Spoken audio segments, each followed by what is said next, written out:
Hello friends, कैसे हैं आप लोग। आशा करता हूं कि आप अच्छे होंगे और आपकी पढ़ाई लिखाई बहुत अच्छे ढंग से चल रही होंगी। वक्त से लड़कर जो नसीब बदल दे, इंसान वही जो अपनी तकदीर बदल दे। कल क्या होगा कभी मत सोचो, क्या पता कल वक्त खुद अपनी तस्वीर बदल दे। हवाओं के भरोसे मत उड़, चट्टानें तूफानों का भी रुख मोड़ देती है। अपने पंखों पर भरोसा रख, हवाओं के भरोसे तो पतंग भी उड़ा करती है। तो आइए फ्रेंड्स, आज फिर हम एक नए क्वेश्चन की शुरुआत करते हैं। कल हम लोगों ने 16 क्वेश्चन को समाप्त कर दिया था। आज हम 17 नंबर क्वेश्चन से पढ़ने वाले हैं। तो देखिए, आप वीडियो को लास्ट तक देखिएगा, तभी आपको फायदा होगा। इसमें एक एक क्वेश्चन इतना इम्पोर्टेंट है कि हम अपने शब्दों से नहीं कर सकते। क्या पता कौन क्वेश्चन चला आए, किसी को कोई पता नहीं होता है। इसलिए हमने जिस जिस क्वेश्चन को इसमें डाला है, तो प्लीज इसे बिना स्किप करें आप वीडियो को पूरा शुरू से लास्ट तक जरूर देखिएगा। तो चलिए हम वीडियो को शुरू करते हैं। यदि आप इस चैनल पे पहली बार आए हैं तो प्लीज चैनल को सब्सक्राइब करके बेल आइकन को प्रेस जरूर कर दीजिएगा। अगर आपको वीडियो पसंद आता है तो वीडियो को लाइक जरूर कीजिएगा। कि प्रकाश के परावर्तन के नियमों को लिखें और इसे किरण आलेख से दर्शाएं। प्रकाश के परावर्तन के दो नियम हैं। प्रकाश के परावर्तन के कितने नियम हैं? दो नियम हैं। एक नियम क्या है कि आपतित किरण, परावर्तित किरण तथा आपतन बिंदु पर डाला गया अभिलंब एक ही तल में स्थित होते हैं या होते हैं। ठीक है। सेकंड रूल है इसका, आपतन का कोण परावर्तन के कोण के क्या होता है? बराबर होता है। इतना आपको समझ में आ गया होगा, इसको आप रट लीजिएगा। 18 नंबर क्वेश्चन है कि सूर्योदय एवं सूर्यास्त के समय सूर्य रक्ताभ क्यों प्रतीत होता है? रक्ताभ मतलब रक्त के रंग का, माने लाल, क्यों प्रतीत होता है? तो देखिए, सूर्योदय और सूर्यास्त के समय, सूर्योदय और सूर्यास्त के समय क्या होता है कि सूर्य क्षितिज पे होता है। तो इस समय क्या होती है, सूर्य की जो प्रकाश होती है वो अधिक दूरी तय करना पड़ता है पृथ्वी तक आने में। यानी सूर्य की जो प्रकाश होती है वो पृथ्वी तक आने में काफी दूरी को तय करती है, जिसकी वजह से क्या होता है, कम तरंग दैर्घ्य वाली जो प्रकाश है वो प्रकीर्णित हो जाते हैं, यानी चारों ओर बिखर जाते हैं। अब क्यों बिखर जाते हैं? क्योंकि वायुमंडल में तरह तरह की धूल कणें होती हैं, जलवाष्पें होती हैं, जिसपे वो प्रकाश पड़ती है तो चारों ओर बिखर जाती है। ठीक है।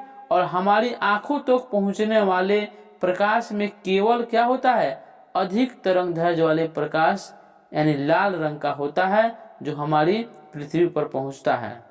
जिसकी वजह से क्या होता है, सूर्योदय और सूर्यास्त के समय सूर्य हमें कैसा दिखता है? रक्ताभ प्रतीत होता है, यानी रक्त के कलर का दिखाई देता है। 19 नंबर क्वेश्चन है कि विद्युत तुष्टरों तथा विद्युत स्त्रियों के तापन अवयव शुद्ध धातु के न बनकर किसी मिश्र धातु के क्यों बनाए जाते हैं? यानी विद्युत टोस्टर, जिसको हम लोग क्या कहते हैं, टेस्टर कहते हैं भोजपुरी शब्द में। ठीक है। विद्युत इस्त्री यानी जिससे हम कपड़ा को प्रेस करते हैं, कपड़ा आयरन करते हैं, इसके तापन यानी जिसका निचला सतह होता है वो किससे बना होता है? मिश्र धातु के बना होता है, शुद्ध धातु के नहीं बना होता है। आखिर ऐसा क्यों? तो देखिए, मिश्र धातुओं की प्रतिरोधकता उन्हें बनाने वाली शुद्ध धातुओं की अपेक्षा अधिक होती है। यानी मिश्र धातु जितने भी बने होते हैं और जितने भी मिश्र धातु होते हैं उनकी प्रतिरोधकता क्या होती है, यानी उनके करंट को रोकने की क्षमता उसमें ज्यादा होती है, जिसके कारण क्या होते हैं, वो पदार्थ गर्म हो जाते हैं। तो उच्च ताप पर भी ये मिश्र धातु जो है वो ऑक्सीकृत नहीं होती। उच्च ताप पर भी क्या होता है, ये जो मिश्र धातु है वो ऑक्सीकृत नहीं होती है। और इसी के कारण क्या है, टोस्टर, इस्त्री आदि विद्युत तापन युक्तियों के चालक शुद्ध धातु के न बनकर मिश्र धातु के बनाए जाते हैं। फ्लेमिंग के दक्षिण हस्त नियम को लिखना है।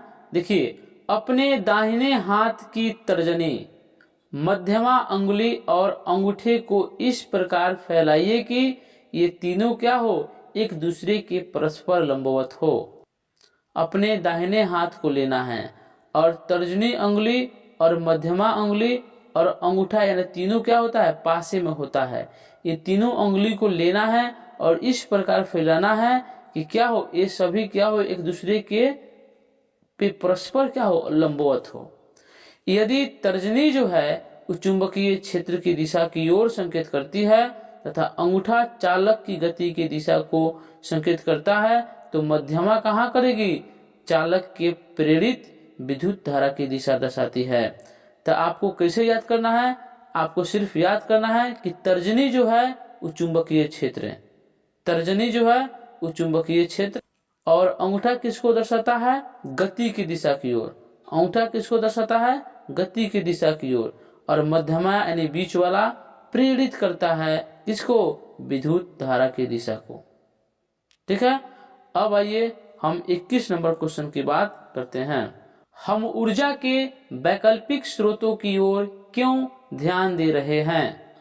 हम ऊर्जा के वैकल्पिक स्रोतों की ओर क्यों ध्यान दे रहे हैं। देखिए, हम निम्न कारणों से ऊर्जा के वैकल्पिक स्रोतों की ओर ध्यान दे रहे हैं। एक में क्या है कि परंपरागत स्रोत जैसे क्या है, कोयला है, पेट्रोलियम है और प्राकृतिक गैसें हैं जो प्राकृतिक से हमें मिलती है, उनका भंडार क्या है, बहुत ही सीमित है, यानी उसका भंडार कभी ना कभी खत्म जरूर हो जाएगा। अब दूसरा काम में देखिए, वैकल्पिक ऊर्जा के प्रयोग से प्रदूषण नहीं फैलता है। आइए हम 22 नंबर क्वेश्चन की बात करते हैं कि हम वाहनों में उत्तल दर्पण को पश्य दृश्य दर्पण के रूप में वरीयता क्यों देते हैं। पश्य दृश्य का मतलब क्या हुआ कि पीछे की चीजों को देखने के लिए उत्तल दर्पण को वरीयता यानी महत्व क्यों देते हैं। देखिए, उत्तल दर्पणों का उपयोग सामान्यतः वाहनों के पश्य दृश्य यानी पीछे के दृश्य को देखने के रूप में करते हैं। इसमें ड्राइवर अपने पीछे के वाहनों को देख सकते हैं, जिससे वे क्या है, सुरक्षित रूप से वाहन चला सकें।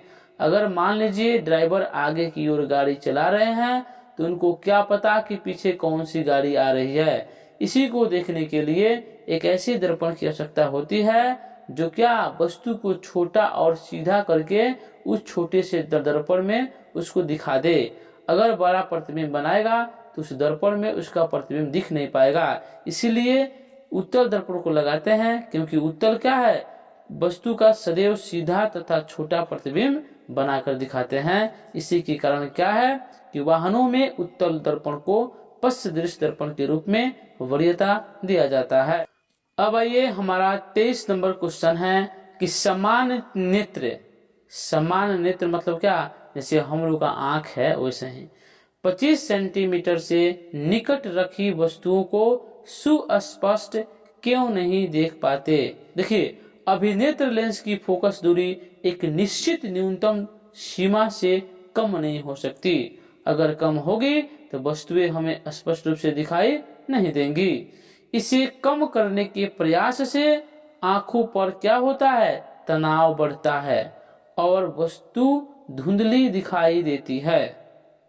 इसीलिए समान नेत्र 25 सेंटीमीटर से निकट रखी वस्तुओं को सुस्पष्ट नहीं देख पाती है।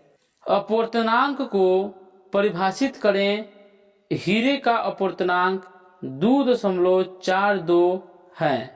इस कथन का क्या अभिप्राय है, काफी इंपॉर्टेंट क्वेश्चन है, तो चलिए इसको हम समझ लेते हैं। देखिए, किसी माध्यम का अपवर्तनांक शून्य में प्रकाश की चाल और उस माध्यम में प्रकाश की चाल के अनुपात को कहते हैं। अपवर्तनांक का मतलब ही है कि शून्य में प्रकाश की चाल और बटे में माध्यम में प्रकाश की चाल करेंगे तो हमारा अपवर्तनांक निकल जाएगा। अब समझते हैं कि हीरे का अपवर्तनांक 2.42 है, तो इस कथन का क्या अभिप्राय है। हमें पता है कि हीरे का अपवर्तनांक सबसे अधिक है, इसीलिए इसका प्रकाशिक घनत्व भी क्या है, सबसे अधिक है। जैसे में देखिए n इक्वल टू क्या लिखेंगे, c/v। इसी को जब चेंज करेंगे तो v का हो गया, n के जगह पे आ गया है, आ गया ना, और n का है v के जगह पे आ गया। तो हमारा फॉर्मूला 2 टाइप से भी बन गया। हम चाहेंगे अगर एक फॉर्मूला याद है तो हम उसको उलट फिर करके कई तरीकों में, कई फॉर्मूलों में कन्वर्ट कर सकते हैं। देखिए यहाँ n क्या है, सबसे अधिक है, तो v सबसे क्या है, छोटा है, क्योंकि v और n में किसका रिश्ता है, व्युत्क्रमानुपाती का, यानी उल्टा रिलेशन है। एगो छोटा है तो एगो बड़ा हो जाएगा, एगो बड़ा होगा तो एगो छोटा हो जाएगा। इसीलिए हीरे के प्रकाश की गति सबसे कम है। तो चलिए इतना ही क्वेश्चन, टाइम बहुत ज़्यादा हो गया। आप लोग एक एक क्वेश्चन को पढ़ के नोट्स बना लीजिए या इसी से याद करने की कोशिश कीजिए, क्योंकि जितने क्वेश्चन हम पढ़ाए हैं ये पक्का एग्जाम में छपेगा। ये नहीं कि हमने 100 क्वेश्चन पढ़ा दिया तो 100 एग्जाम में छप जाएगा, ऐसी बात नहीं है। हम जितना क्वेश्चन पढ़ाएंगे उसके अंदर से ही आएगा एग्जाम में। एक भी क्वेश्चन बाहर जाने की औकात नहीं है, एक भी क्वेश्चन बाहर नहीं जाएगा। आप निश्चिंत होकर यहाँ से पढ़ाई कीजिए और पढ़ के देखिए। आप जरूर एग्जाम हॉल में हमको याद जरूर कीजिएगा कि हाँ हमने क्या पढ़ाया था और क्या एग्जाम में आ गया। एकदम छपेगा तो छपेगा।